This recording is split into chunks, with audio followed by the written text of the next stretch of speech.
I'm Brittany, this is Chu Wanning, and welcome to Gaywatch, where we watch and read gay things. We are continuing our journey through Volume 6 of Erha. We read for a couple of hours, we take a break around halfway through. We usually get through about 40 to 50 pages. There are trigger warnings available down in the description. There are also links, well, there's a link, there's an evergreen link to the public Gaywatch Discord in case you want to chat with people between streams about bookish things. And what else? I think that may actually be it. We are on page 229 for chapter 199, which is called Shizun's First Disciple. We should be getting to chapter 202 today, I believe. And oh my god, I think I may have actually hit everything in the initial announcements all in one go. Hang on, who am I? What is this? What am I? Good at my job? That's freakish. What is that? I think I may have actually done that. Does it sound okay, by the way? I had to tweak the mic setup just before going on stream for the book chat people, and it has been confirmed by them that it sounds great, but I just wanted to make sure, because I'm very insecure about my audio setup. So if it still sounds great, then we shall continue. Alrighty.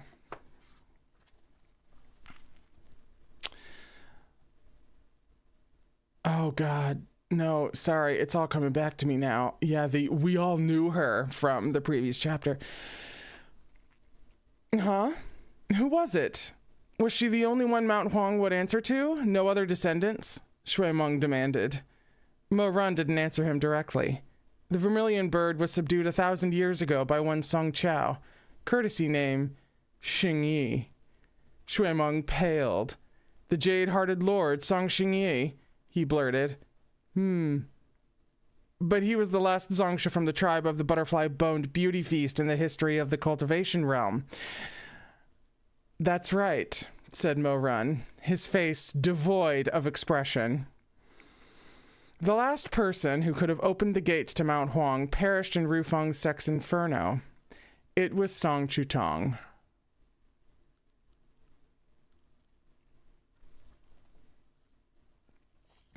Shui Meng's jaw dropped, understandably.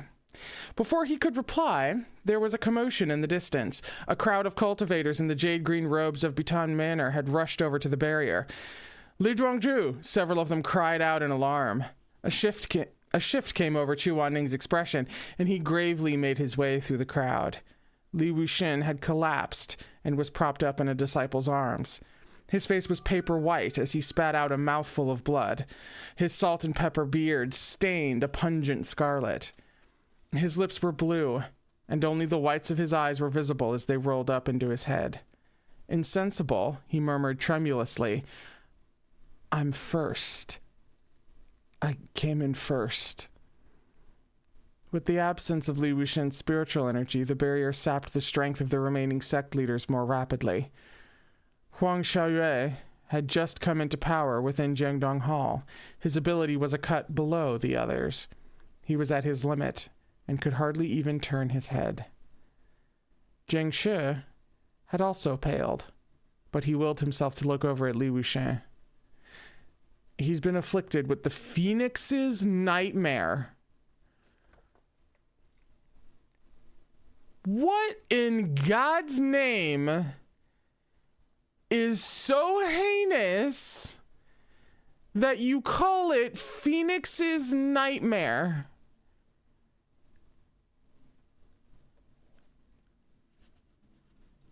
You know, they didn't call it Mermaid's Daydream, did they? No, they called it Phoenix's Nightmare.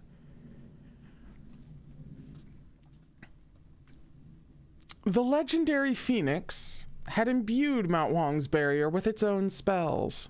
Any who sought to break through and charge up the mountain risked succumbing to this horrifying vision. The Phoenix's nightmare was similar to the Heartpluck Willow's illusion from Jincheng Lake, yet more difficult to escape.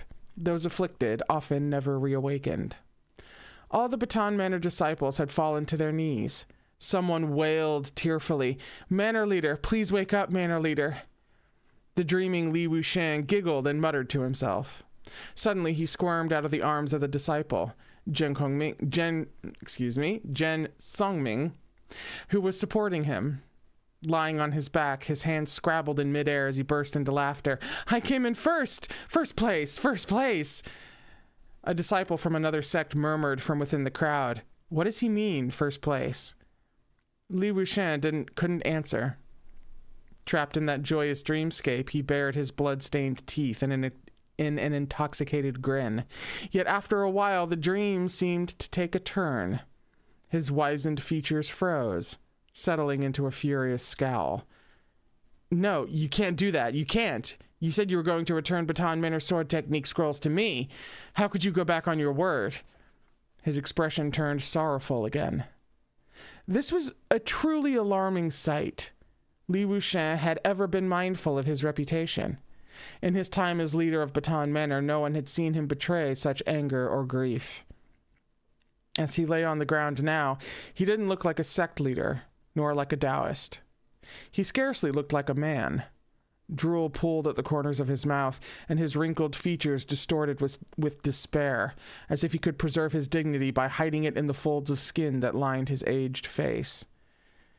8 billion gold is asking far too much. Those scrolls were Baton Manor's to begin with. They belonged to the Shifu of my Shifu. Back then, the sect fell on hard times. We sold them to you out of desperation. Sect leader, I'm begging. Please lower the price. At this, a murmur rippled through the crowd. 8 billion gold. A sword manual. A few still remembered the previous head of Baton Manor. A blunt and fiery-tempered man who had alienated himself from his fellow sect leaders in the upper cultivation realm. When Baton Manor came upon hard times, none were willing to lend a hand.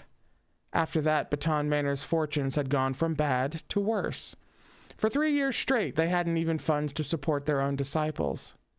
Somehow, they came into money again. But for some mysterious reason, Baton Manor's awe-inspiring water-parting sword technique, previously renowned throughout the land, had been lost. Subsequent generations of disciples could never master the crux of this technique. Wait. Didn't that happen at Jincheng Lake? Didn't that happen at the lake? When they had to go to the bottom to get their weapons? Didn't that happen? Am I crazy? Am I misremembering?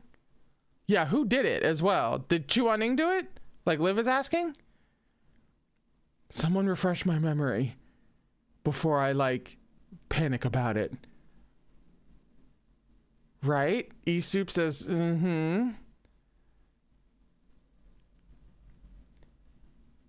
That's concerning. Oh, also, Henry, yeah, I don't know, but I hear water and I go sus. Yep, we are indeed looking for a water bitch after all.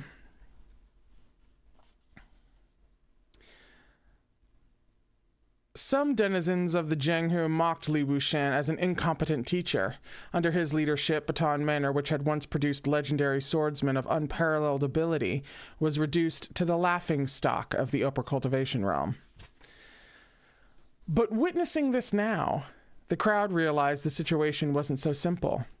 Could it be that Baton Manor had managed to survive all those years ago by selling its founding sword manual?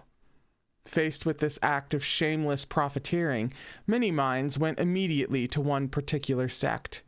Numerous surreptitious gazes swept over Jiangshe. Could it have been Guyue?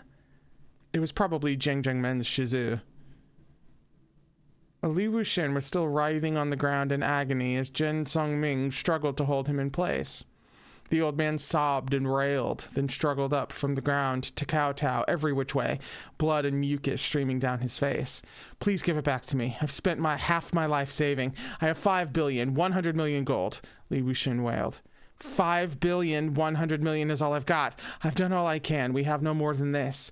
I won't kill or steal or resort to evil for money. Gold flows into your esteemed sect like water. But Baton Manor really doesn't have any more than this. Please, I'm begging you. Upon hearing gold flows into your esteemed sect like water, even those who hadn't eyed Jiangshi before turned to look at him. Jiangshi controlled Xuanyuan Pavilion, the biggest black market auction house in the entire cultivation realm. Who else could it be? Is it indeed Jiangshi or is it Jiangxi, by the way?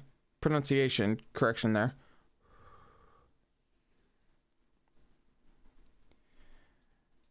Wait, Liv, was it Shimei who did the water parting thing at the lake?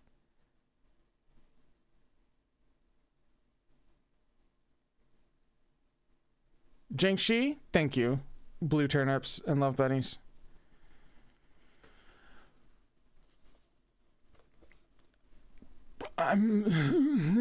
No, you don't think so? You don't think it was Shimei? Are we sure? Okay.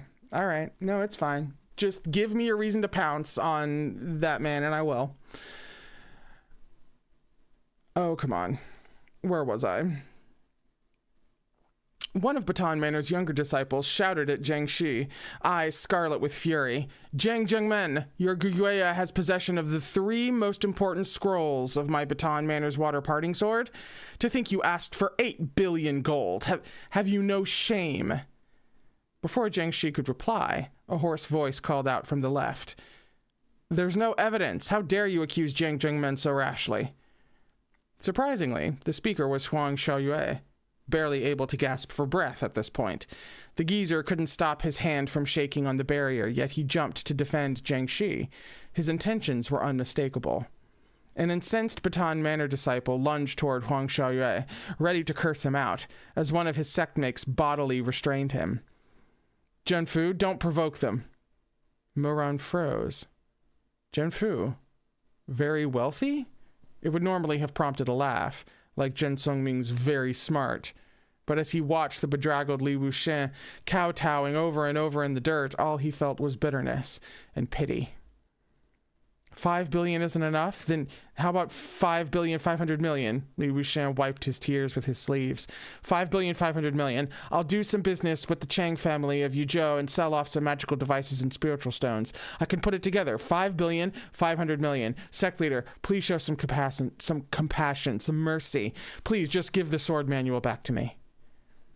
Back bent, he knocked his forehead on the ground again and again, until the skin was raw and blood trickled down his face. The water parting sword manual is the soul of Baton Manor, Liu Shan sobbed. Before my master ascended, his last wish was for me to reclaim the manual. I've done everything in my power. I've dedicated my life. My hair has gone from black to white. I begged your father first, then you. I even begged Lo Fenghua. Ah. There was a collective intake of breath. Lo Fenghua. Liu Shan had begged Lo Fenghua. So it wasn't Guiyue. It was... Countless heads turned, without anyone taking so much as a single step forward or back. A path somehow cleared through the sea of people. Every member of every sect craned their necks to look at Nangong Su and Yuangxi, where they stood at the edge of the crowd. It's Rufeng sect. There was no more need to whisper. Shouts rose from the throng. How could they? No wonder Rufeng sect's sword techniques improved by leaps and bounds over the past few decades. People were saying they'd started to resemble those of the old legendary masters. What brutes. Nangong Su came in 3rd at the Spiritual Mountain competition because of stolen sword techniques. He's a fraud. Sickening. Nangong Su was rooted to the spot, his expression wooden. He had no idea what crimes his father and the other Rufeng sect elders before him had committed. Those burdens ought to have fallen on all of Rufeng sect's 72 cities, but now they were his alone to bear. He didn't flee, but neither did he speak up. He stood in silence, his face ashen. Yuangxi reached for his hand, but Nangong Su shifted away without batting an eye. He stepped in front of Yuangxi. He has the nerve to show himself here. With a rank bastard like that for a father, how could the son be any better? Baton Manor was angriest of all. Get lost, someone bellowed at Nangong Su and Yuwangshi. Get the fuck out of here. There's no place for Rufeng among the 10 great sects anymore. Why are you still standing there? Fuck off. You rotten bastards, where do you get off? Impassioned curses and rebukes assailed them from all sides. Hatred was etched into every face.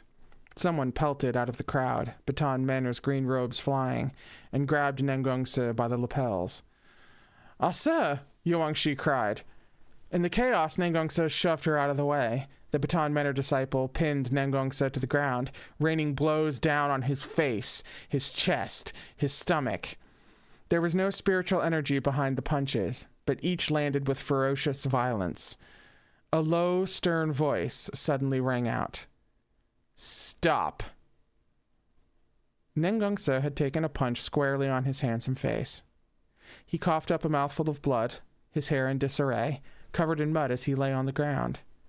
The enraged Baton disciple had just drawn back for another blow when someone grabbed his arm. Piss off, the disciple howled, whipping around. I don't need you to... He choked on the rest. The man before him was none other than the world's foremost zongsha, Chu Wanning. Stop. Chu Wanning looked down at him, his eyes like a frigid mountain stream.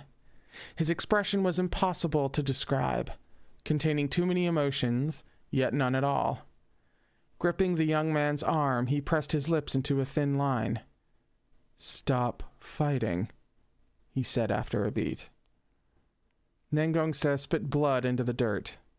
Yuwangshi rushed forward to help him up, but he stopped her with a wave. Don't waste your energy. These are Rufeng Sect's debts. I'm answerable for them in my father's stead. If anything, the disciple grew more incensed upon hearing this. He struggled to pull free of Chu Wanning's grip and throw himself at Nangong Su once more. Stop fighting, Chu Wanning commanded, brows drawn low. It's none of your business. You're from Xisheng Peak. This has nothing to do with you, the disciple snarled, mad with fury. How can you treat my Shifu like this? How? How can you treat Baton Manor like this? We've groveled at Rufeng Sect's feet for so many years. Why? He howled piteously. Behind him, Liu Shan moaned and begged. He was trapped in his own consciousness, pleading with the Nangong Lu in his vision. Lo Fenghua said he would return the manual to me, but he didn't know where it was. Sect leader, you promised me. I'm 79. How many more years do I have? My cultivation's not strong enough for me to ascend. I probably won't be able to see my Shizin again, but I must complete the one task he left to me. I must. Each word was like a clot of blood squeezed from Liu Shan's throat. I can't fail, sect leader, he wailed. Please give it back. Return Baton Manor's rightful property to me, I beg you. The Baton Manor disciple shuddered. Chu Wanning's hand, too, trembled where he gripped the young man. Tears of hatred and incredulity stood out in the disciple's eyes, but he couldn't win free. At last, he reared back and spit on Chu Wanning, the gob of saliva landing on his cheek. Zongsha. No, all of you are bastards. Shizin! Murun, stay where you are. Don't come over. Chu Wanning released the disciple, who made an immediate rush toward the bruised and battered Nangong Su. There was a flash of golden light. A high tongue barrier descended around Nangong Su and Yuwangshi, protecting them within. Chu Wanning had come down onto one knee. Now, he slowly straightened and gazed at the indistinct faces of the watching crowd.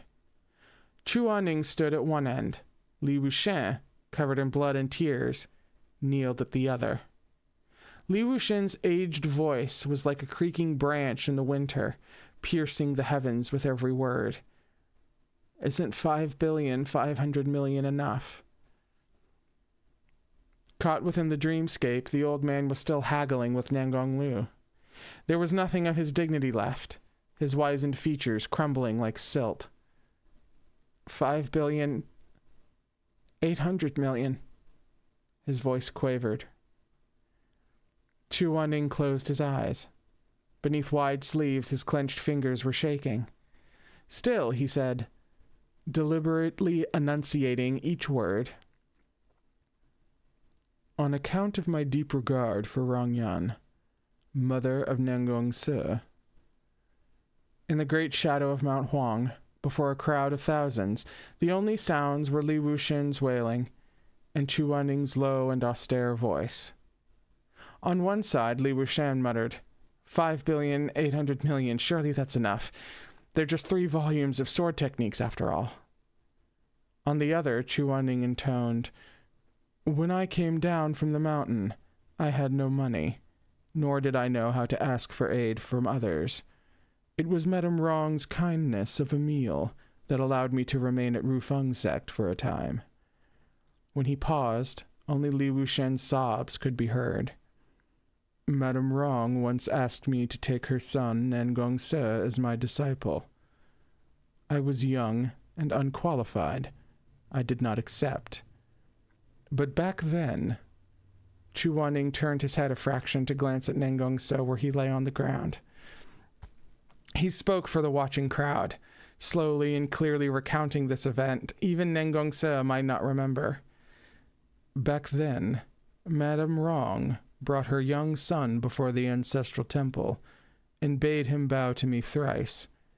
She said, since Nangong Su had performed the rites, to take me as his teacher. Should I be willing to remain at Rufeng sect, Nangong Su would honor this pledge. Chu Waning looked up. Nangong Su is my disciple.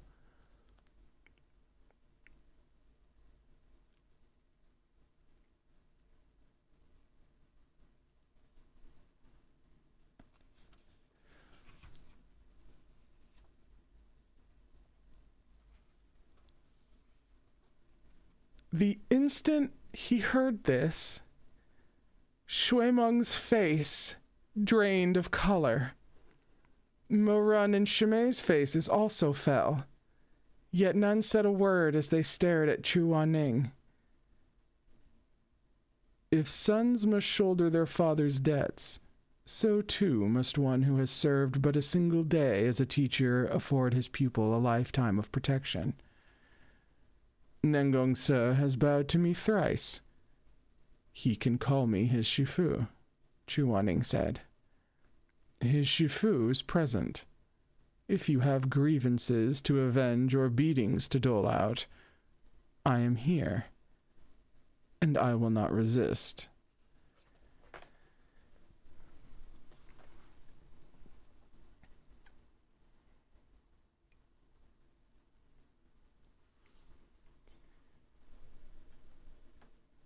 She's doing it again. She's doing it again.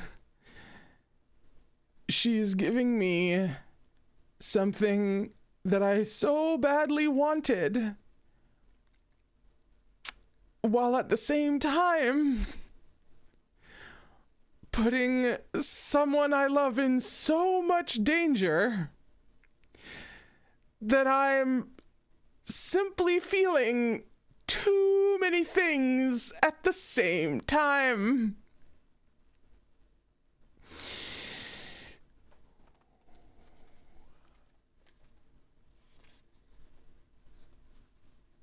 Shizhen.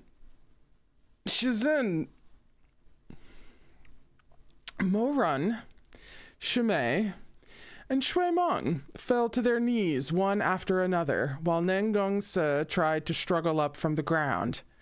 Blood leaked from his lips as he mumbled, "No, I didn't. I never bowed. I don't have a Shifu. I don't have a Shifu." On the other side, Liu Shan let out a keening cry. Face upturned to the sky, mustache fluttering like wind-blown snow. He opened his eyes wide, blood streaming down his cheeks. He howled and screamed, sobbing and stammering. 5,900,000,000, surely that's enough. Nangong Jungmen, 5,900,000,000, please take pity on this old man and write off whatever remains. Leave me something to take to the grave, please, won't you, please? Like a lamb bearing its neck for the slaughter, he cried with a final piercing sob, veins bulging. Please! With this third desperate entreaty, Liu Shan coughed up a great gout of blood that splattered across the ground. Only silence remained. Liu Shan collapsed with a soft thud. He was the leader of the bottom-ranked sect of the upper cultivation realm. In life, he had been an old man who ran about like a clown, sparing no effort to kiss up to any sect that might lend him a hand. He had spent most of his life trying to reclaim 3 measly sword technique scrolls, only to come away empty-handed, reduced to a laughingstock. He was a useless mediocrity who had crumbled wide-eyed into the dust and died. The wind whistled past. All sorts of expressions passed over the faces of the crowd, but no one spoke a word. Mo Run suddenly remembered. There was a treasure trove hidden on Mount Jiao with enough riches to revitalize any sect. Even Jiangdong Hall knew of this. Baton Manor had many dealings with Rufang sect. They would naturally know of it as well. After Nangong Lu's demise, sects large and small sought to capture Nangong Su and Yuangshi. Perhaps they claimed it was for vengeance. In truth, every one of them had designs on that mountaintop fortune. And yet, Baton Manor was never among them. Baton Manor had spent its time clumsily trying to get into Xisheng Peak and Guyue's good graces, hoping they might aid and support each other in the future. Liu Shan's thoughts had never turned to Rufang sect's treasure, despite being bullied and humiliated by Rufang sect all his life. Perhaps it was because of this that the old man knew all too well, as desirable as wealth might be, the injustice that came with it was too much to bear. A clown, huh? This is the type of person who gets labeled a clown in this world.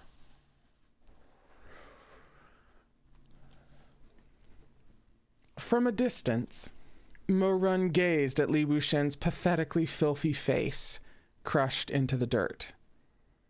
It dawned on him then. On the night of Rufang sect's calamity, when everyone else had fled in all directions, Li Wushen had remained behind, despite his terror. His abilities were unexceptional, yet he'd steeled himself to brave the inferno. His sword had rescued dozens of complete strangers. A clown.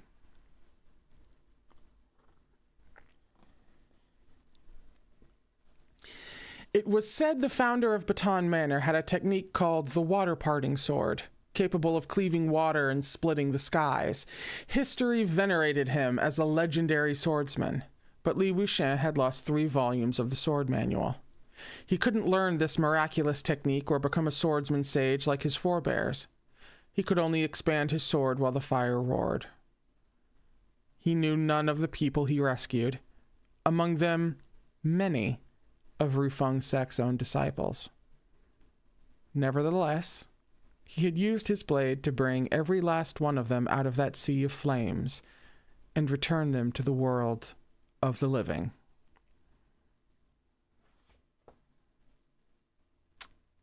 It's the end of the chapter.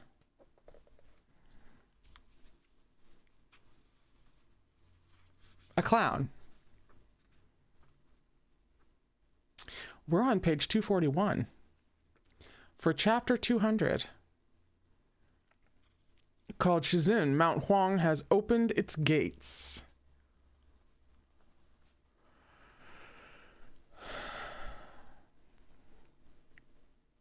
None of Baton Manor's disciples imagined their leader would succumb before the battle even began. Liu Wushen was getting on in years. He had begun to show his age and his carriage.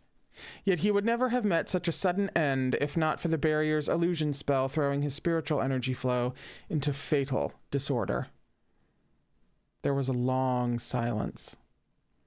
Then the green robes of Baton Manor rippled as its disciples fell to their knees. Their mournful cries rent the heavens as the rest of the crowd looked on. Even the disciple who'd attacked Nangong Su could no longer bring himself to fight. Weeping, he crawled over to his sect leader, swiping sleeves across his face, as tears flowed without ease. The towering barrier before Mount Huang let out an ear-splitting shriek. Zhengxi blanched. "Someone come take Liu Shan's place," he barked, "or we'll all die here today." Shui Jingyong turned. "Huang," he shouted. "Come quick and lend a hand." Chu Wanning didn't need to be told twice. His expertise, after all, was in barriers. The screech they'd heard was from the curse left behind by the evil spirit of the phoenix. If this curse had reared its head, the sect leaders and elders weren't far from breaking through the barrier altogether. Should they succeed, all would be well. But should they fail, this curse would backfire with an earth-shattering strength, potentially more dire than the apocalyptic inferno that had laid waste to Rufeng sect. Chu Wanning leapt forward at once, his gaze sharp as the honed edge of a blade. He landed in the spot vacated by Liu Shan, and reached up with a sweep of his sleeves. The moment his fingers touched the barrier, Chu Wanning flinched in surprise. His head whipped around to look at Huang Xiaoyue, standing silently beside him. Huang Xiaoyue was shaking from head to toe, dripping with sweat, his face flushed with exertion. He looked as though he was giving all he had to the effort, and the other sect leaders certainly seemed to think this was the case. Perhaps he could fool the others, but how could he fool the barrier Zongsha Chu Wanning? As soon as Chu Wanning stepped into Liu Shan's place, he could feel that the barrier's retaliatory energy was overtly concentrated there. Compared to the other sect leaders, Liu Shan had likely been inundated with double the amount of demonic energy as he stood in this spot.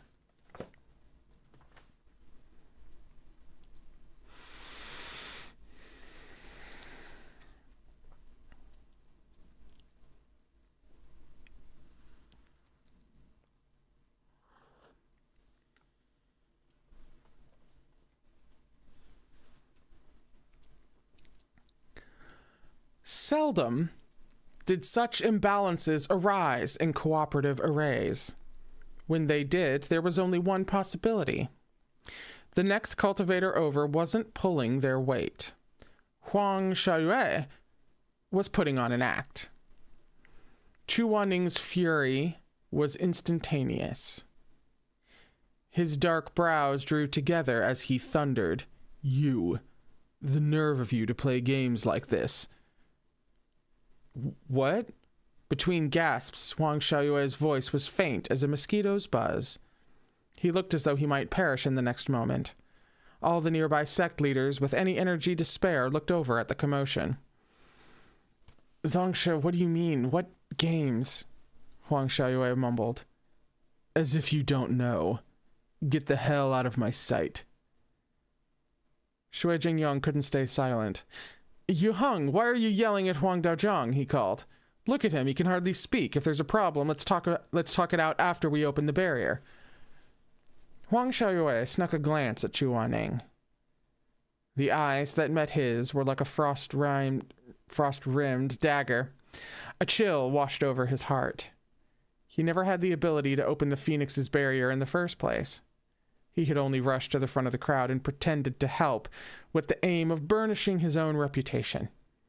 The upper cultivation realm needed to know that Zhengdong Hall was still formidable, and Huang Xiaoyue was a man to be reckoned with. He never expected that wimp Liu Shan would buckle under the double demonic energy, ending up a target of the barrier's backlash and snuffing it right next to him. And his death would have been no big deal if the person who took his place hadn't been Chu Wanning.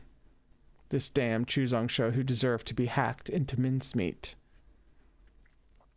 I would love, in fact, I would pay to see this bitch try. Cold sweat ran down Huang Xiaoyue's greasy face. This wasn't part of his act anymore. What do I do? He wondered. Faced with imminent danger, Huang Xiaoyue bit down fiercely on his own tongue. As warm blood filled his mouth, he let the bloody spittle drip from the corners of his lips. Zongsha, I swear, there's been a misunderstanding. When Li Zhuangzhu collapsed, I really can't. He coughed violently, flecks of blood flying. I really can't take much more. As if Chu Wanning would fall for this. Between Liu Shan and Huang Xiaoyue, it was patently clear who was more capable. If both truly gave their all, the first to founder would never have been Liu Shan. With a furious snap of his sleeves, Chu Wanning summoned Tian Wen. One lash sent Huang Xiaoyue flying through the air to crumple 12 feet away. Out. Zhengdong Hall's horrified disciples rushed forward and clustered around their fallen leader. More than a few others turned glares upon Chu Wanning. Chu Zongshe, why must you be so unreasonable? Huang Daozhong was doing his best. Was there need to wave your whip around and throw a fit? Think you should abuse people just because you can? Chu Wanning barely heard these indignant quips. Rage seethed in his chest, and his phoenix eyes glinted like ice. In the light from the barrier, his eyes seemed to flash scarlet. Get the hell out. His voice wasn't loud, but it was threatening in the extreme.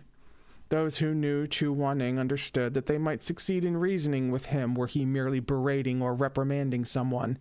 But once he got this look in his eye, resolute and unbending, none could stand in his way. If anyone was foolish enough to try, one furious strike from Tian Wen might mark their end. Yu Heng, what's going on? Shui Jingyang asked weakly. Huang Xiaoyue, did you expend even a scrap of energy to open the Phoenix's barrier? Chu Wanning was so incensed, veins protruded from the hand he braced against the barrier.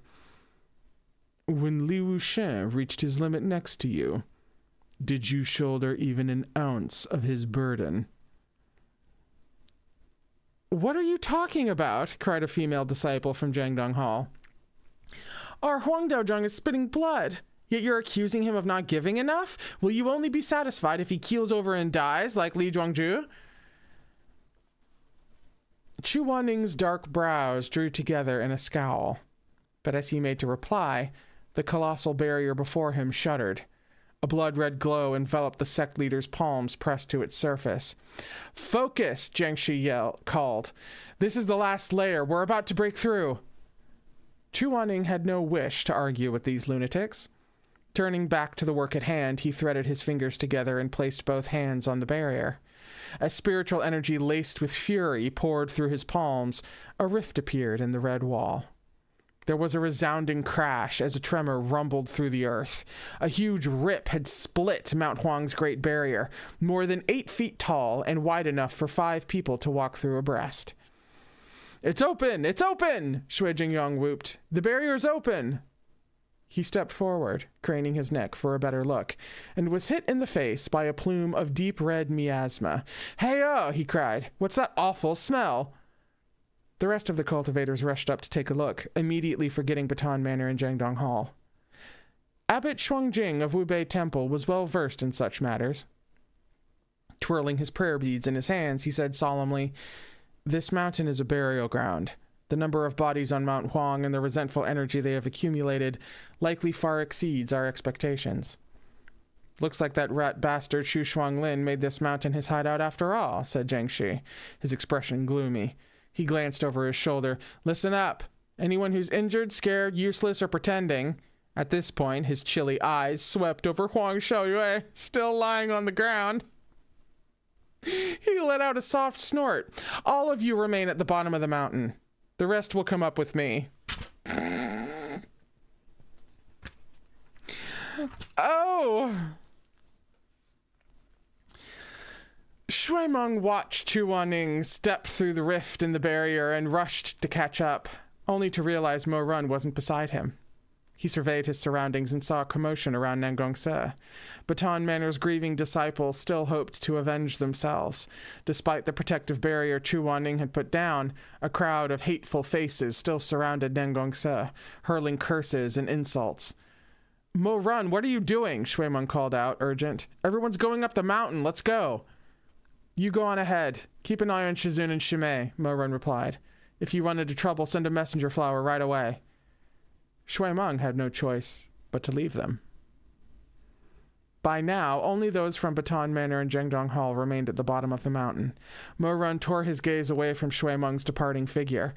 "I understand how you all must feel, but Nangong Gongji has nothing to do with the sword manual," he said.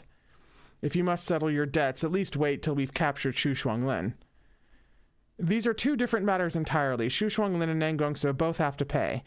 "That's right, neither of them can escape." Jin Sung-ming was one of the more reasonable in the group. He stared at Mo Run through red-rimmed eyes.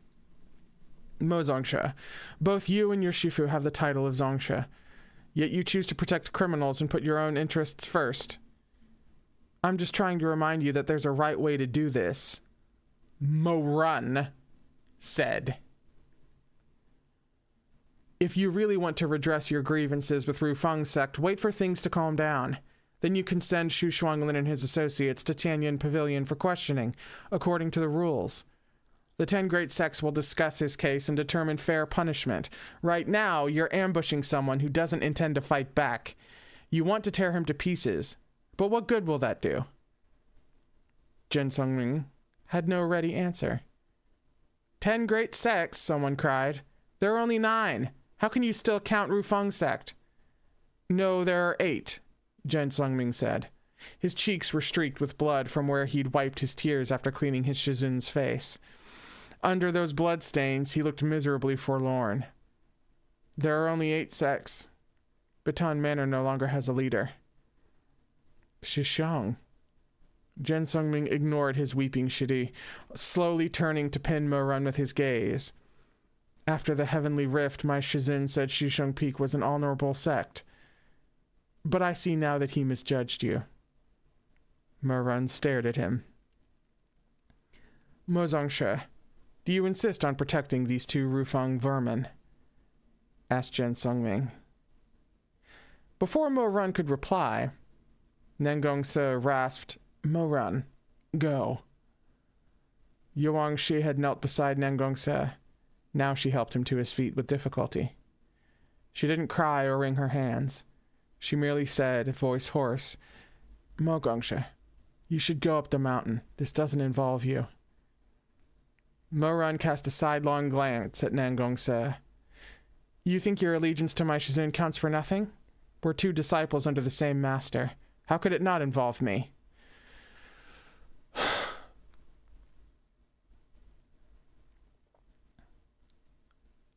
"You," Nangong Su started. But Mo Run turned to look back at Jin Sung-ming. By now, Zhengdong Hall's disciples had joined forces with Baton Manor to glare at them from all sides. Huang Xiaoyue had made his way over with the support of 2 female disciples, careful to be seen, lurching this way and that. Chest heaving, he widened his eyes to lower at Mo Run, then waved off the 2 disciples and jabbed a gnarled finger in Mo Run's face. "I've lived by the righteous teachings of the upper cultivation realm all my life. I won't stand by and condone such behavior." "Huang Dojang is indeed a great exemplar of the upper cultivation realm's principles," Mo Run replied coolly.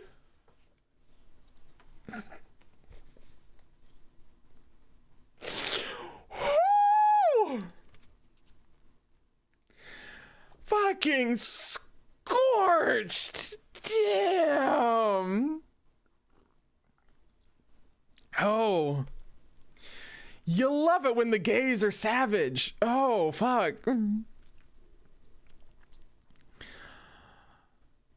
A moment ago, you were at death's door. Yet less than 15 minutes later, you're prancing around demanding justice. Your integrity is to be admired.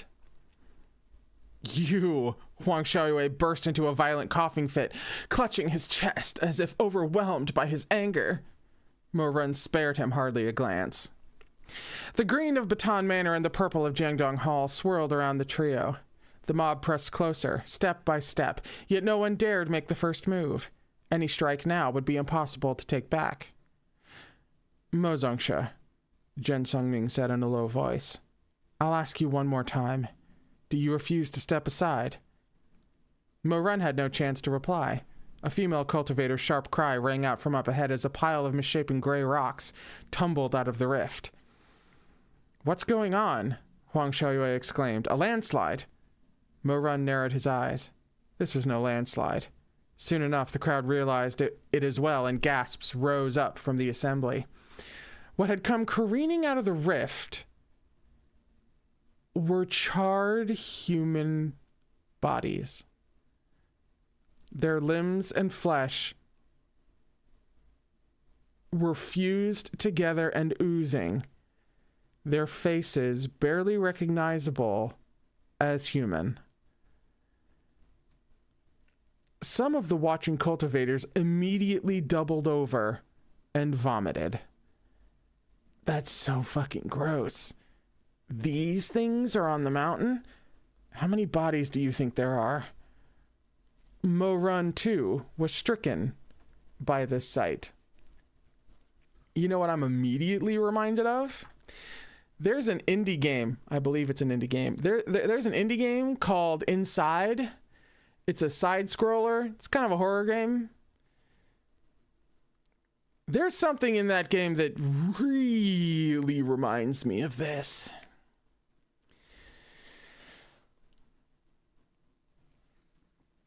Oh, yeah, see? The people who know Inside know what I'm talking about.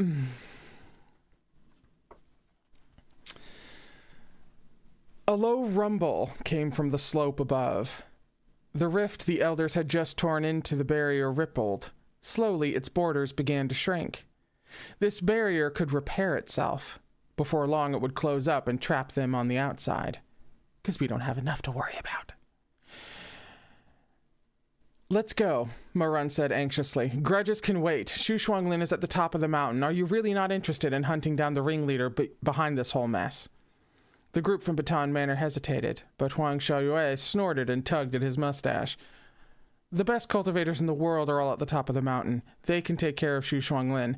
But these two youngsters from Rufeng sect have been as slippery as eels. If we let them go now, I'm afraid we won't get another chance. Did anybody fucking ask you? Huang Xiaoyue. Moran's eyes blazed. There was a flash of scarlet as Zhang Gui materialized in his grip. Are you about done?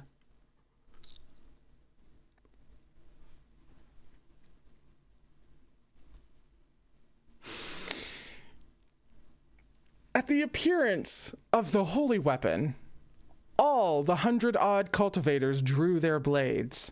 They eyed him warily. In his heart, Mo Run knew this wouldn't end without a fight. He was happy to trade blows with any of them, but these people would undoubtedly view Sixiong Peak as the aggressor. A low voice from behind disrupted Mo Run's thoughts.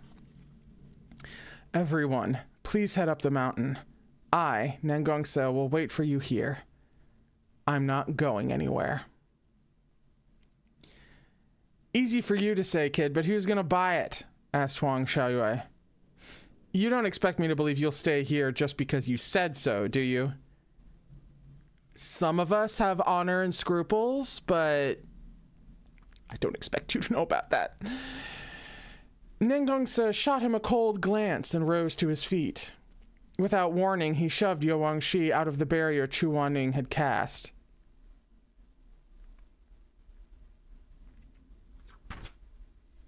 Ah, sir. Those within the barrier could leave, but those without couldn't go back in. Nangong Su stood alone inside the barrier and slowly drew his sword. Inch by inch, its snow-bright glare lit his face, his chin, his lips, his nose, his eyes. Yo Wangshi guessed at once what he was about to do. Pounding her fist against the barrier, she yelled, "Stop messing around!"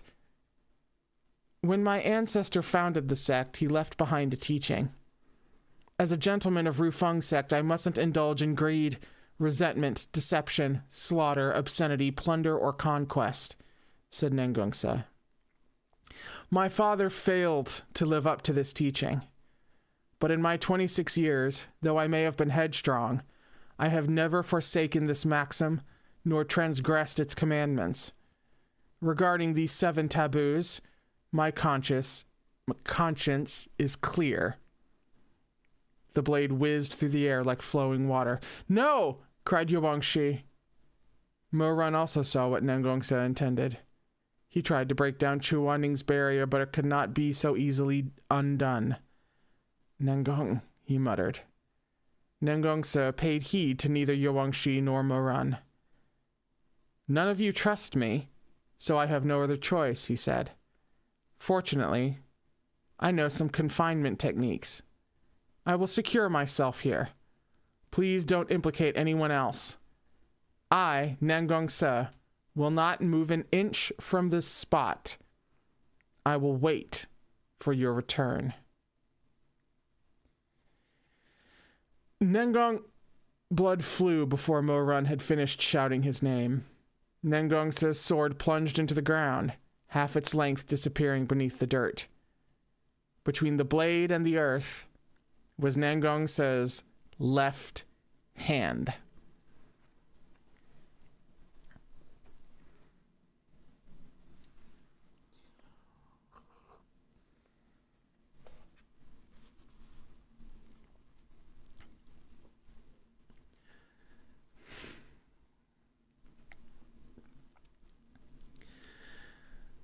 Using his own sword, Nangong Su had nailed his hand to the ground.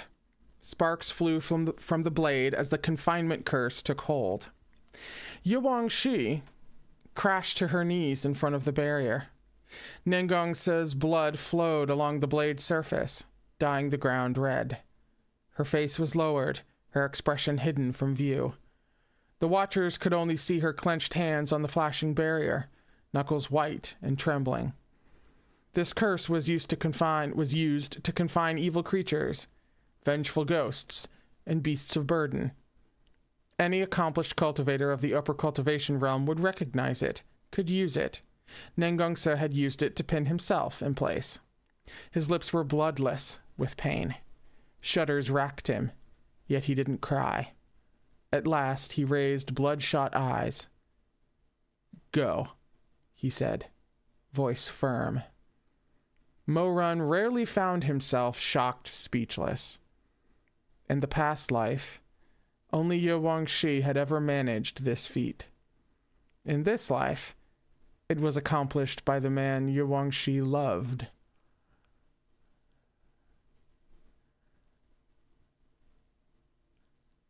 That's fucking rude, and Meat Bun should be called out for her rudeness. Truth be told, Mo Run had never understood what Yuang Shi saw in Nangong Su. He was a superficial, empty-headed rich brat who chased pretty girls. Why was Yuang Shi so set on him? But at that moment, Mo Run saw someone who resembled Yuang Shi.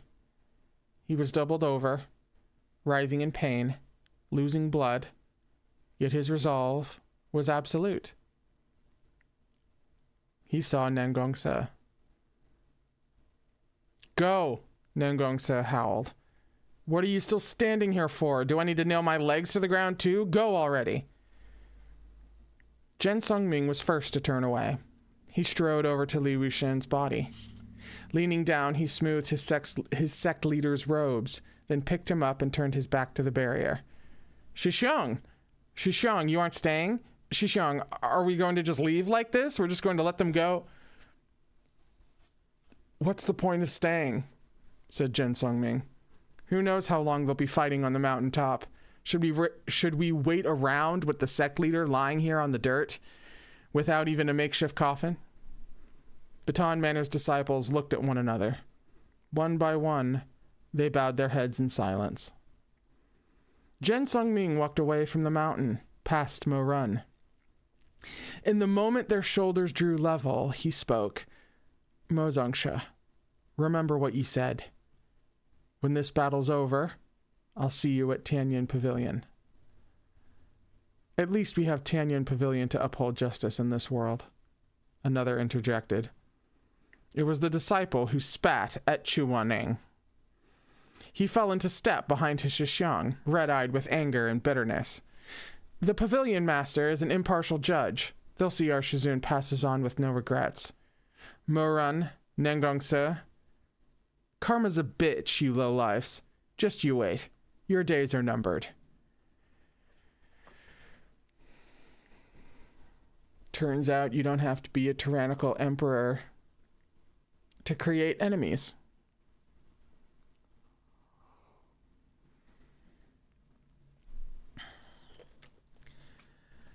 That's the end of the chapter. We're on page 253 for chapter 201, which is called, excuse me, which is called Shizun, How Am I Supposed to Humiliate You? Which is funny because I find it's rather easy, actually. So there will be a tonal shift when we return, apparently, I think, maybe. Somehow, even though we're in the middle of, yeah. Where even is the bookmark? It's over here. So that's what we'll be coming back to. We're going to take a short break. You guys will be headed off to the Gaywatch break room for a few minutes while I go reheat the tea and try to think of something else that I was supposed to tell you guys. Wasn't I supposed to tell you guys something? There's a video dropping on the channel today. Maybe this was it. There's a video dropping on the channel today that's actually, it actually may be live for like the past 5 minutes. I think I dropped it at 4. It's, Sorry We're Closed. So if you're into gaming and you haven't heard of Sorry We're Closed, it's basically queer Silent Hill. It's like queer survival horror vibes. Very, very queer survival horror vibes. It's actually a really, really good time. It's a great game. Has old school graphics, you know, and just it's a great time. You should check it out. The second part of Sorry We're Closed goes up today. And then the second part of Alien Stage goes up on Thursday, which I will also do my best to remind you guys. So, we're going to take a break. I'm going to come back from screaming my head off at certain people who shall not be named. And we'll come back for the second half. Alrighty? See you in a minute.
Welcome back.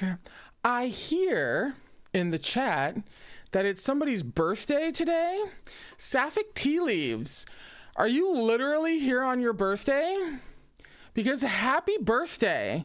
This has happened a couple of times now. People just show up to these things on their birthdays, and that's just really wild of you to spend your birthday with me. Thank you so much. And also happy birthday. Now, whenever I am assessed for ADHD, one of the things that I will mention is that I will sit here on a live stream and be like, wasn't there something that I was supposed to tell you guys? And then look down at my notepad and find the short list of things that I wrote down to tell you guys so that I wouldn't forget during the live stream. Those things would be, there is no stream on Thursday. Because basically scheduling, dental appointments, things for the past couple of weeks have been shifted around. And it actually, I also told myself a lie in my schedule about things. But so there is no stream on Thursday. But we will pick right back up again in the next week. And obviously you guys should be made aware of that. Also, for the new readers and the theorists, although really since I'm going to be vague about this, it's really kind of for everybody. I have now encountered a theory that's so good, I think it might be correct. To the point where I'm not going to tell you what it is, because I would consider this a potential spoiler. But I know whose theory it is. And when the time comes, I will share it with you. But it was so overwhelmingly, this is the closest I have come in any theory that I have seen to getting that feeling that I talked about a little while ago, of hearing a theory and being like, that's it, that's correct. This is by far the closest I've gotten to that feeling. And I just thought we should all be aware of that. You guys ask me plenty of times whether or not I'm going to read more Meat Bun, and I would actually appreciate if someone in either of the Discords, the book public Discord or the private patron Discord, if someone were to at me and give me a little bit of a reader's guide on how certain bits of subject matter are handled in other Meat Bun works, because my current understanding is that Erha is a little bit of an exception to otherwise Meat Bun's rule when dealing with things like sexual assault and lack of consent. So I would just need a little bit of a disclaimer, so to speak, just details on that specifically, because that happens to be a very detailed line of mine. I have certain things about that. And so obviously, while I'm open to reading other Meat Bun things, I would need to go in ahead of time knowing where those other books stand on a line that is very specific to me. So I'm not sure yet. From what I currently hear, probably not, but I don't know. I'd have to talk to somebody about it. And then, not lastly, so sorry, but second to last, before we get back to the reading, Henry, I've been meaning to ask you your pronouns. If you are comfortable sharing them, I would love to know them, because I was referring to Liv in my head as becoming the queen of pinned comments, because I pinned another comment of hers in the book chat today. And then I was like, yeah, so we have the queen of pinned comments, and then we have Henry, who's the god of prophecy. And I was like, wait, is God the right word? Are you God, goddess, or deity is the question, Henry, if you are willing to share. If not, that's totally fine. And then also, somebody asked what we're reading next. In the next little gap between volumes 7 and 8. There'll be another bit of a break. What are we reading between then? I kind of don't know what we'll be reading for part of it, but for October, I do plan on having a standalone novel, Halloween vibe read that I may or may not have you guys vote on between a couple of things. Western, not danmei, but either way, the candidates that I'm looking at are kind of fun and awesome and amazing. And I may have even bought a book just on the off chance that not only did I decide to put it in a vote, but that you guys voted for it. So, sort of to be announced. But there is another gap besides October that it may just be a break from stream. No, that's a lie. I have a couple of super short things that I could be reading on stream. So, to be announced, but I have some ideas. Anyway. Now that I have said all the things that I should have said at the beginning of the stream, let us continue on page 253 for chapter 201, which is called Shizun, How Am I Supposed to Humiliate You? Since they're in public, God, I hope he means with abilities. Defensive abilities. Defensive confrontational ability. You know what I mean.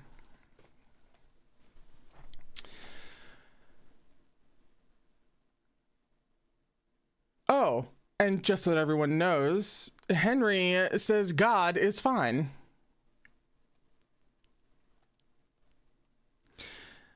With the exit of Baton Manor, Huang Xiaoyue had no more excuses to dawdle.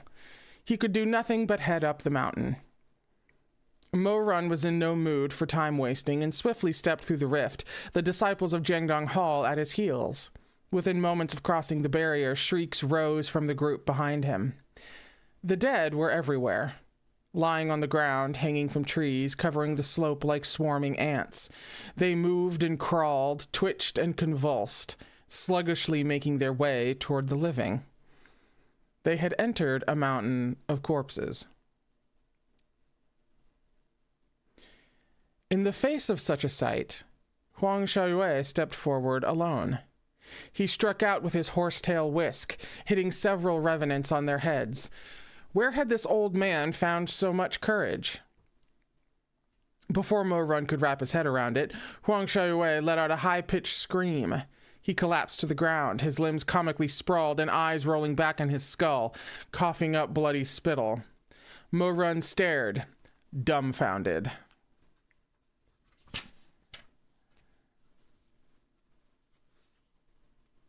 Shout out disappointing heteros.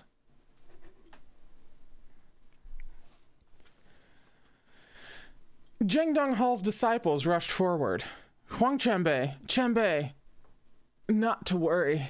I have been gravely injured, but I can fight on. Huang Xiaoyue made to clamber upright, but his knees gave out. He crumpled back to the ground, panting laboriously. Qianbei, you should rest at the bottom, a disciple said anxiously. There's too much demonic energy here. It's no good for your heart. That's right, another voice crowed in agreement. Huang Xiaoyue made a great show of demurring as he coughed up a revolting mixture of blood and phlegm. After carrying on with the charade until he was satisfied, he donned an expression of deep regret. At last, and with a great swishing of robes, he led most of Jiangdong Hall's disciples out of the barrier once more, like a school of carp making its way downstream. The barrier prevented people from entering, but not exiting. Soon, only a handful of Jiangdong Hall's people remained on the mountain. Lord. And they call theater kids dramatic. Before them appeared a young man making his way down the gentle slope. His hair was long and pale gold, his eyes jade green and his expression somber. When he spied Mo Run, both blinked in surprise. Mo Run was the first to act. Meixiong. Mei Hanshui nodded coolly. Have you seen my Shizun and the others? Mo Run asked urgently.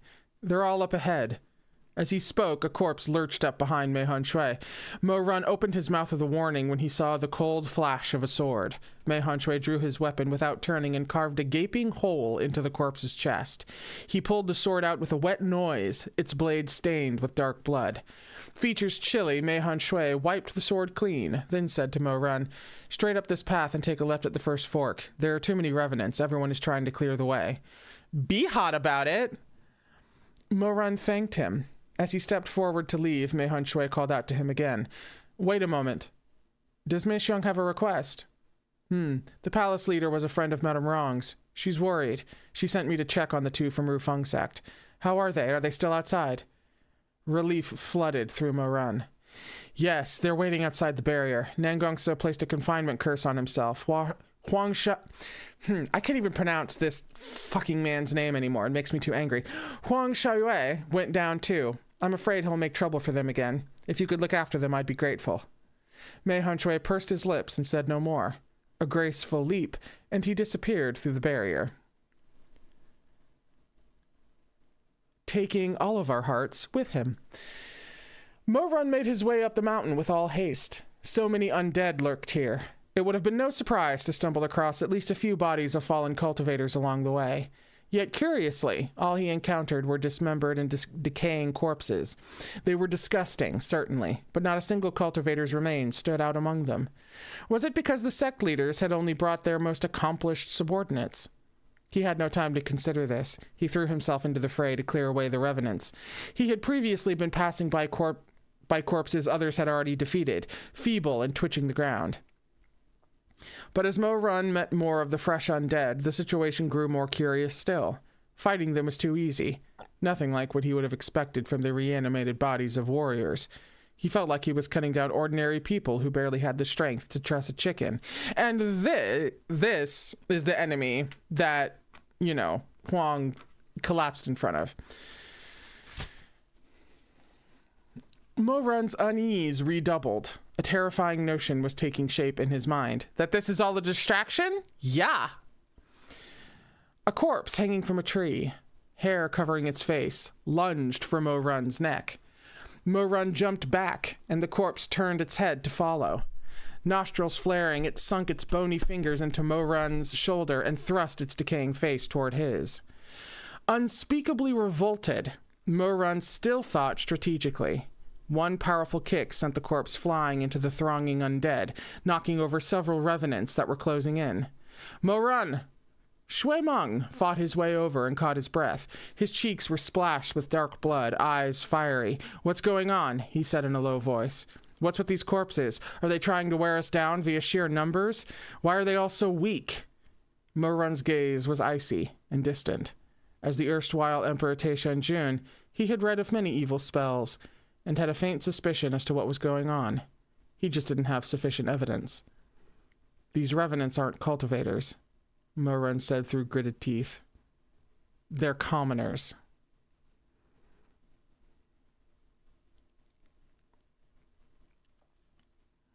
Civilians, you might say. "What?" Shui Meng turned to him in shock. "They're practically ashes. How the hell do you know they're not cultivators? I can't even fucking tell if they're men or women." In lieu of an answer, Mo Run asked, "If we were fighting and you grabbed my shoulder because I didn't dodge quickly enough, what would you do?" "How would you expose your shoulder to me in the first place? That's a rookie move. Even 12-year-old disciples wouldn't make a mistake like that." "Why is it a rookie move?" "Because it's close to the spiritual core. If I grab your shoulder, it's as good as grabbing half of your spiritual core. I just need to use my other hand to pierce your chest and you'd be done for." "Right," replied Mo Run. "One of the corpses grabbed my shoulder just now." "How could you be so careless?" Shui Meng cried in alarm. "Do you want to die?" "It didn't do anything." "Huh?" "It was so close, but it didn't occur to the corpse to go for my core with its other hand. Any cultivator should have a bone-deep instinct to protect their own core and attack their opponents. Like you said, even a 12-year-old would know that, and their bodies should retain those reflexes after death. But the corpse didn't do that." When Mo Run continued, his voice was grim. "Why not? There are two possibilities. It either couldn't, or it didn't think of it." Shui Meng stared at him. Its limbs were uninjured, and I was wide open, so that rules out the former, said Mo-Run. It can only be that it failed to recognize the opportunity. These bodies probably all belong to commoners. After death, they would be no match for top cultivators. Look, no one's gotten even a scratch in all the fighting. How could the... Well, I mean, with the exception of Huang. How could this be? Shui Meng asked, astonished. Why would Xu Shuanglin pile so many dead commoners onto Mount Huang? If he can control corpses, why not control the corpses of cultivators? It's the same again. Either he couldn't, or he didn't think of it. How could he possibly fail to think of it? So that leaves only the first option. He couldn't. Mo-Run's gaze was dark. Jiangui's scarlet sparks danced in his eyes like molten iron falling into the vast sea of night. Okay, description, we were having a perfectly horrifying but lovely conversation, and then all of a sudden you come for my throat? Unnecessary, thank you. Xu Shuanglin's spiritual power isn't enough to control so many cultivators using the Zhenlong Chess Formation. But what use is it to control these weaklings? Shui Meng kicked down a row of undead, unsure whether to laugh or cry. Hey! If you were here for Heaven Official's blessing, you know why we drink whenever that phrase pops up. What's the point of this? Who would this possibly stop? Mo-Run said nothing. His conjecture was gaining form, sharpening at the edges. He surveyed the crowd of cultivators battling the corpses and noticed something bizarre. When the cultivators hacked off the revenants' limbs or heads, they collapsed to the ground. As he watched, a tiny vine sprouted from the earth and plunged into each of their chests. The vine wrapped around their heart and, with a soft pop, pulled it into the ground, vanishing from sight. This seemed like it would be hard to miss. But the scene was incredibly chaotic, and everyone had their hands full with fighting. The vines were so small that unless someone stood to the side in observation, they were practically invisible. Well, pour one out for the Heavenly Rift.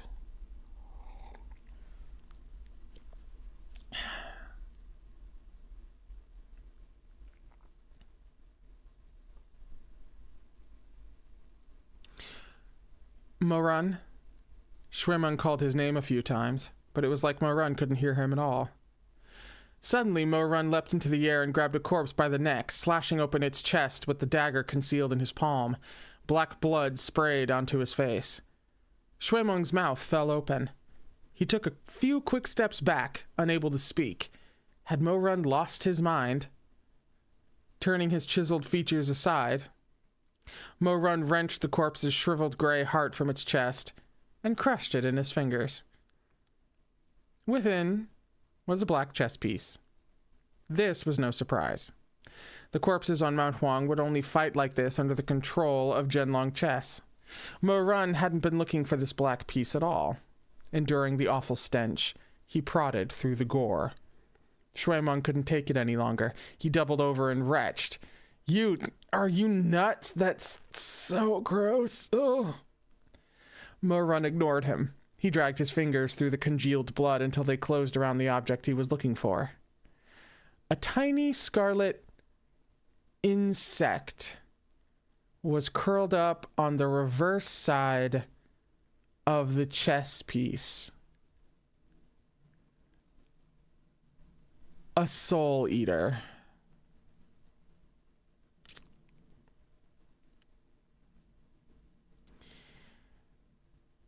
Don't you just hate it when a narrative element is introduced and you're like, huh, this is big and pronounced and couldn't possibly be used for anything positive, but you can't figure out what the heck it's going to be used for, so all you can do is just continue reading until the author decides to bitch slap you with a unbelievably obvious but only in hindsight answer, and it's worse than anything you could have thought of?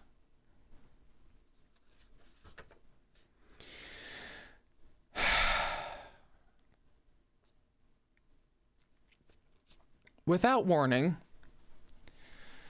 a dozen vines burst from the ground and shot toward Mo-Run's bloody hands. He ducked out of the way, but the vines flew after him with increasing speed. They seemed to be hell-bent on bringing that chess piece and the insect on it into the earth. By now, Mo Run's guesses about Xu Shuanglin's plans and methods had been fully realized. Every hair on his body stood on end, and his blood ran cold. No one in the world could have devised this sort of dark, forbidden technique. No one save the past life's Taishan Jun. That's not a great thing to say, given how I haven't entirely ruled out the possibility of this being Taishan Jun. Maybe don't say that to me, okay? Just as the sigil of the returning billows was Chu Wanling's creation, everything that stood before him, this chess piece, this soul eater, this horde of corpses, this strategy, pointed toward a spell that Mo Run couldn't be more familiar with. The shared heart array. In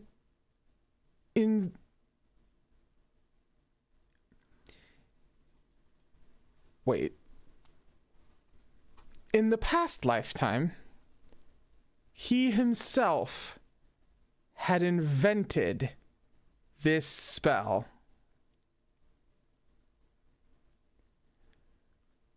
If Mo Run had merely suspected before, the appearance of this technique hit him over the head with the proof.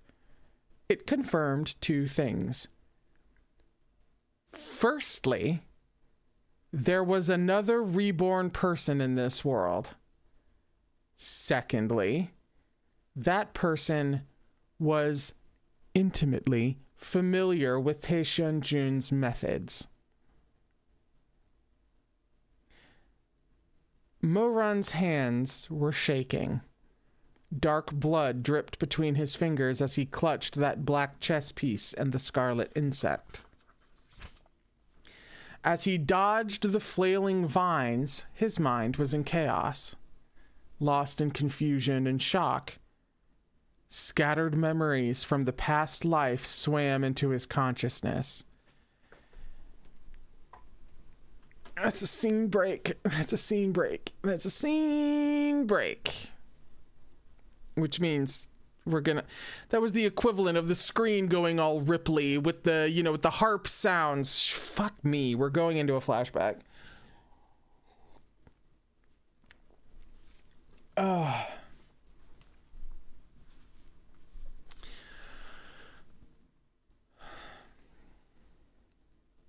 In the beginning, he was only 19. The Heavenly Rift had been recently repaired, and the pain of Shimei's death was fresh. Unbeknownst to all, Mo Run had been teaching himself the Zhenlong Chess Formation in secret for almost half a year, but he had never succeeded until today. The 19-year-old Mo Wei Yu sat cross-legged on the floor. Slowly, his eyes fluttered open. When he uncurled his fingers, 2 night-dark chess pieces nestled in his pale palm, the first Zhenlong chess pieces he had ever managed to refine. He had tried thousands of different methods and met with failure after failure. He couldn't decipher the cryptic instructions in the Forbidden Technique scrolls, but he also couldn't ask Chu Wanling what they meant. By then, he was reluctant to speak to Chu Wanling about anything. Shimei's death had opened a chasm between them that could never be filled. They were master and disciple in name only, no more. In the few months before he revealed his fiendish plans to the world, he sometimes crossed paths with that man in white. But each time Mo Run would pretend he hadn't seen him, and walk away without a word. Truthfully, there were several instances, as they'd walked past one another on Naihe Bridge, when Mo Run had noticed Chu Wanling looking as though he wished to speak. But Chu Wanling's pride prevented him from calling out to his disciple, and Mo Run didn't give him time to deliberate. He walked in the opposite direction, never turning back. In the end, they passed each other by. Load-bearing sentence. Mo-Run toiled for months over those fragmented scrolls. At last, though no one would lend him aid, he teased out enough meaning to grasp the crux of the Zhenlong Chess Formation. Every chess piece, whether black or the more powerful white, that could share spellcaster's will, must be refined from the caster's spiritual energy. The amount of spiritual energy needed to form each piece was terrifying. A black piece demanded the same amount of energy as making 100 moves in a fight. The price for a white piece would be tantamount to draining all the spiritual energy of a great zongsha like Chu Wanning in a flashing instant. It mattered not how brilliant one was, or how well versed in the subtleties of Zhenlong chess. If one lacked the spiritual energy, they could never put it to practice. Mo-Run was supremely gifted and blessed with copious spiritual energy, but he was still a young man, not yet 20. Even after expending all his effort and failing countless times, he could refine no more than 2 black chess pieces. And at that very moment, they lay in his palm. He stared at those 2 black pieces, an uncanny glint in his eye. The only light in the room came from a guttering candle, flickering unsteadily over his face. He'd done it. Back then, he hadn't yet thought about the number of pawns he would need. Euphoria at this simple success washed over him. He'd done it. Despite the handsomeness of his features, his face twisted with beastly malice. He walked, lightheaded, out of the dark cultivation room, half from joy, and half because these scant 2 chess pieces had sapped nearly all his spiritual energy. He was hollowed out and empty as he stepped outside. The brilliant sunlight dazzled him, making the world spin, taking his breath away. His face flushed, then paled. The scenery seemed to wobble before his eyes. He saw 2 Xisheng Peak disciples approaching from a distance. With his last scrap of consciousness, he stuffed those 2 black chess pieces into his Chankun pouch. Then his knees buckled. He crumpled to the ground and knew no more. Sometime later, as he walked between dreams and waking, he realized someone had brought him back to the disciple quarters. He was lying in his narrow bed. When he peered from between his eyelids, he saw a hazy figure sitting at his side. Mo-Run was delirious with fever. He couldn't make out that person's features. Yet he sensed that the gaze on him held so much concern, attentiveness, and warmth, even some sharp slivers of self-reproach.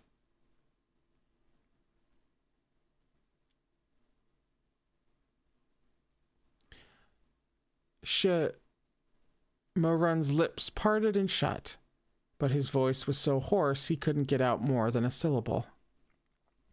His tears, however, spilled freely.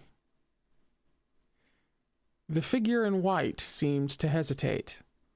Then Mo-Run felt a warm palm against his face, wiping the tears from his cheeks. That person sighed softly. "Why are you crying again?" Mo-Run couldn't respond. "Shimei, you came back. Please don't go. Don't die. Don't leave me alone. Since my mom left this world, there's been no one as kind to me as you were. There's no one else who doesn't look down on me, who's willing to remain by my side. Shimei, don't go."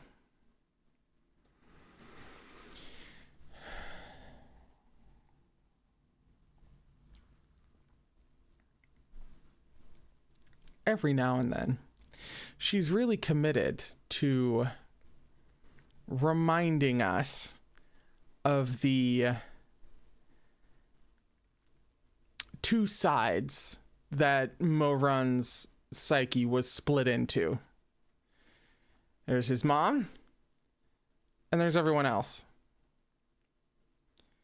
And if you resemble his mom even in the slightest, which means, you're kind to him, then we've talked about this before. Every now and then, she really wants to viscerally remind you of that setup.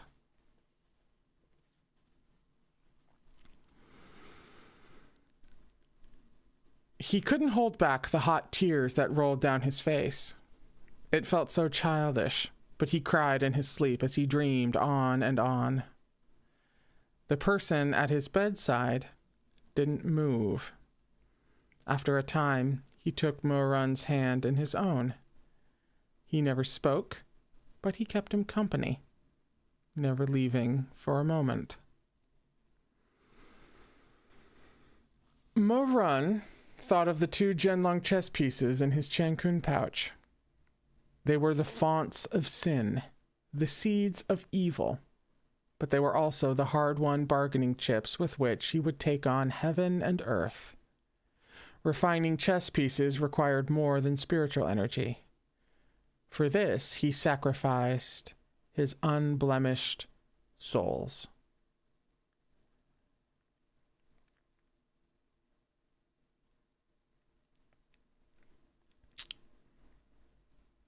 Did we know that? In such stark terms? 'Cause, yeah, this feels like new information. So... It...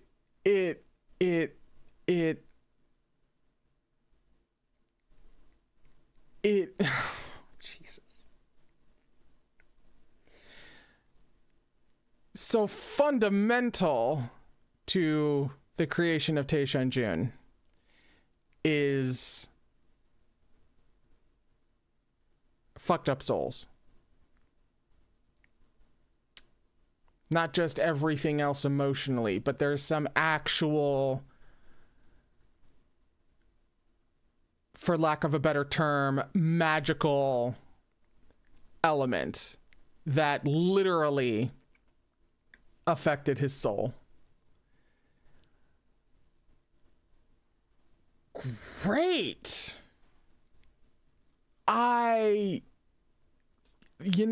There's like an essay in there just from this alone. Hang on a second. 263. Page 263. That's a vital piece of the puzzle that just got dropped on my head. Beneath wet lashes, Mo-run's gaze was murky. Staring at the vision of Shimei, he mumbled, "I'm sorry. If you were still here, I wouldn't..."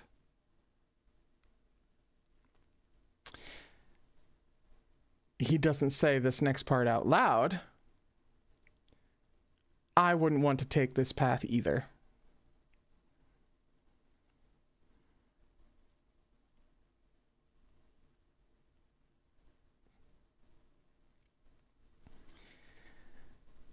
But he hadn't the strength to finish the sentence.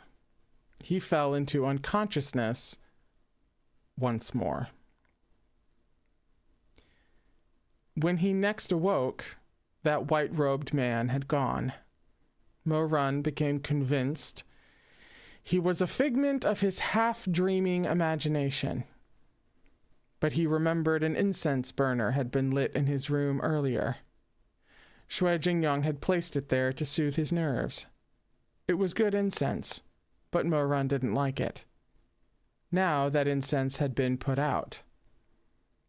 It was a long coil, left unfinished. Someone must have come and extinguished it.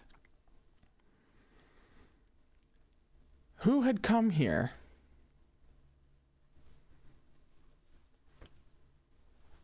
Gee! Of all the mysteries in Erha, this might be the most cryptic one.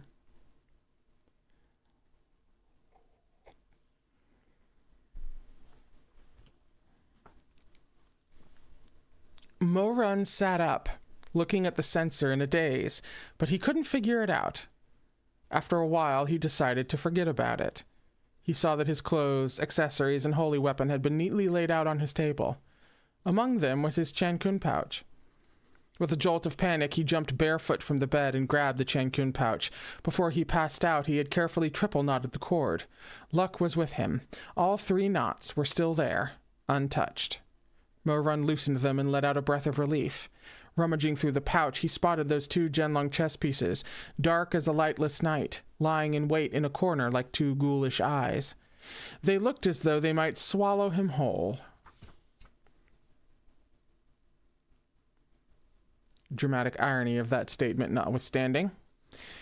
He stared at those 2 pieces for a very long time. Here, perhaps, was the hand of fate. If Chu Wanning had looked through Mo Run's Chankun pouch, everything after would have been different. But Chu Wanning was never the type to go through the belongings of others without reason. Even if their pockets were gaping open, he wouldn't take a second look. Mo Run picked out the chess pieces. His throat bobbed, and his heart pounded like a drum. What now? How should he use these 2 pieces? They were the very first fruits of his labor, and he was eager to test them. But on whom? Inspiration struck like a bolt of lightning. A diabolical, deranged idea burst to life in his head. Chu Wanning. He wanted to put a chess piece in Chu Wanning. Once it was in him, would this callous, hypocritical man obey his every whim? Would he kneel on command and never dare to resist? Could Mo Run make Chu Wanning fall to his knees before him and apologize? Make Chu Wanning cower at his feet? He could make Chu Wanning call him his master. He could wound him, stab him, tear him to pieces. Ecstasy warped the light in Mo Run's eyes. Yes, he could torment him. But how could he inflict the utmost pain, the utmost humiliation upon this imperious cultivator? Humiliation. Mo Run gripped those 2 chess pieces. His mouth was dry, and grew drier by the minute. Exhilaration and apprehension washed over him in turn. He licked chapped lips. He wanted this so badly. He wanted to see Chu Wanning lower his pale neck before him. He wanted to reach out and lay a hand upon it, to feel him trembling under his touch, and then break his neck, snap his bones. Mo Run felt displeased. For some reason, that seemed pointless, unsatisfactory. Letting Chu Wanning die would be a bore. Even the thought annoyed Mo Run. He wanted to see him weep and grovel. He wanted to see him live a life worse than death, to be crushed by fury and shame. There had to be a more gratifying way for him to vent his anger. He touched a chess piece to his lips.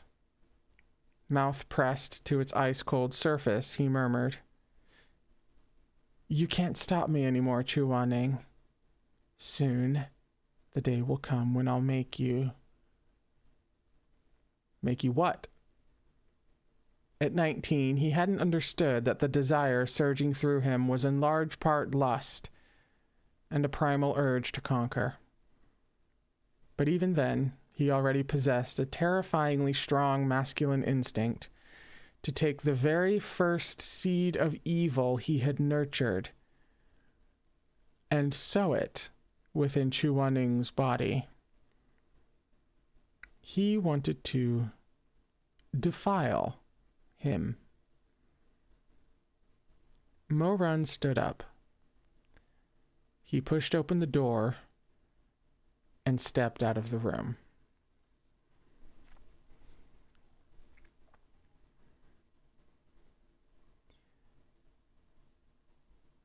That's the end of the chapter.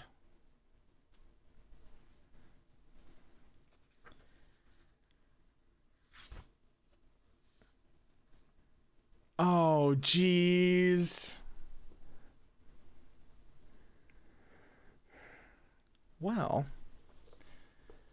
we're coming up on 5 p.m. And this is 2:02. Are we behind? We might be. Let me just reach for my phone over here real quick. I am just checking to see, because the wife hasn't changed her plans. She was originally going to swing by someplace on the way home, but then she had to change her plans in order to not. So I thought we would have some extra time. We do not. So on that note,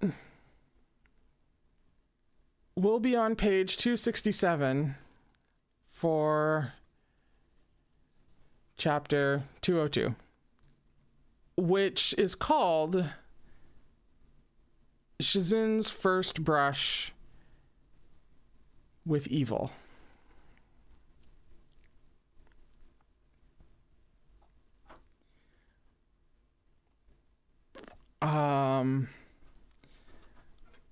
On that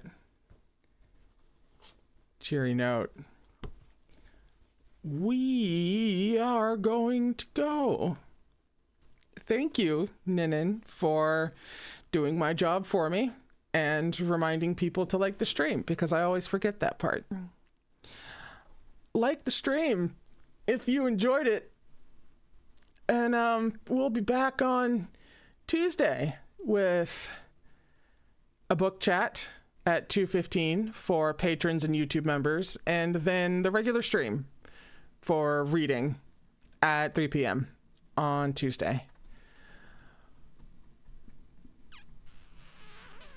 Well, there's not much you really say after that, so I won't.